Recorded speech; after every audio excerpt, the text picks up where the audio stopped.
નમસ્કાર મિત્રો, તમારું એક નવા વિડીયોની અંદર હાર્દિક સ્વાગત છે। તો મિત્રો, ચેતરભાઈ વસાવાને જેલની અંદરથી બહાર લાવવાની કાર્યવાહી પણ ચાલુ થઈ ગઈ છે। મિત્રો, શકુંતલાબેન વસાવા જામીન મંજૂર થયા બાદ આજે ચેતરભાઈ વસાવાના જામીન માટે પણ અરજી મૂકવામાં આવી હતી। કોર્ટમાં દલીલોની શરૂઆત કરી અને વકીલ સાહેબ સાથે પણ આ વખતે કાચું મૂકવાના મૂડમાં નથી મિત્રો બધા। અને જેલમાંથી બહાર આવતા જ શકુંતલાબેન વસાવાએ કર્યો મોટો ખુલાસો। મિત્રો, આપણે જાણીએ છીએ કે વન વિભાગના કર્મચારીમાં જેમને હુમલો થયો હતો તે ચર્ચિત કેસમાં ડેડિયાપાડાના ધારાસભ્ય એવા આદમી પાર્ટીના ચેતરભાઈ વસાવા અને તેમના પત્ની શકુંતલાબેન વસાવા સહિત 9 લોકોને કોર્ટમાં 7 વર્ષની સજા ફટકારવામાં આવી હતી। અને આટલી મોટી સજા બાદ રાજકીય અને સાત નવકુટુંબમાંથી મોટી સજા બાદમાંથી સામાજિક સ્તરે ભારે હળવળ મચી ગઈ હતી।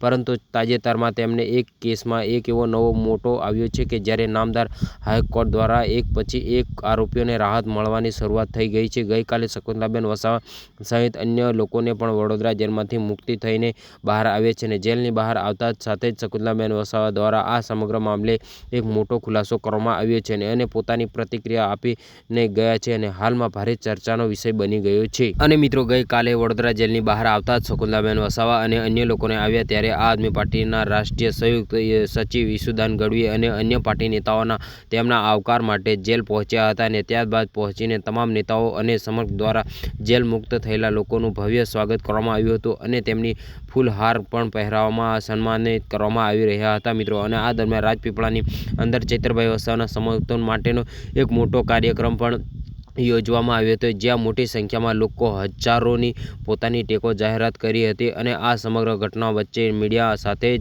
તે છે કરતા હતા શકુંતલાબેન વસાવાએ ખૂબ જ મનકામતા જણાવ્યું હતું કે સત્યનો થોડો સમય પરેશાન થઈ શકે છે, પરંતુ જ્યારે પરાજિત થઈ શકતું નથી અને હંમેશા અંતમાં સત્યની જ વિજય થતી હોય છે, એવું બોલ્યા હતા। અને જ્યારે શકુંતલાબેન વસાવાએ ચેતરભાઈ વસાવાના જામીન અંગે તેમની મુક્તિની પ્રતિક્રિયા અંગે સવાલોનો કાર્યક્રમ આવ્યો હતો ત્યારે તેમણે સ્પષ્ટ કરતા જણાવ્યું હતું કે હાલમાં જે ચેતરભાઈ વસાવાના જામીન માટે પણ અરજી મૂકવામાં આવી છે અને ટૂંક સમયમાં જ તેમને જામીન મળી જશે અને સારા સમાચાર તેમના તરફથી આવી જશે। અને આ સમગ્ર મામલે આપ આદમી પાર્ટીના નેતા ઈસુદાન ગઢવીએ પણ ભાજપના સરકાર સામે આકરા પ્રહાર કર્યો હતો અને ગંભીર આરોપોને લગાવવામાં જણાવ્યું હતું કે ચેતરભાઈ વસાવા જલ્દી જેલની બહાર આવી શકશે એવું પણ તેમણે કહ્યું હતું। અને મિત્રો, હાઈકોર્ટમાં શકુંતલાબેન અને અન્ય સાથીઓને જામીન મંજૂર કરી દીધા હતા અને તેમના પૂરા વિશ્વાસ અને એ આગામી સમયમાં ચેતરભાઈ વસાવા પણ જેલમાંથી બહાર આવી જશે। અંતમાં આદમી પાર્ટીના નેતાઓ આદિવાસીના સમાજના સંપૂર્ણપણે આશ્વાસન આપ્યું હતું કે તમારો અવાજ ક્યારેય દબાશે નહીં અને ચેતરભાઈ વસાવા જેલમાંથી બહાર આવ્યા બાદ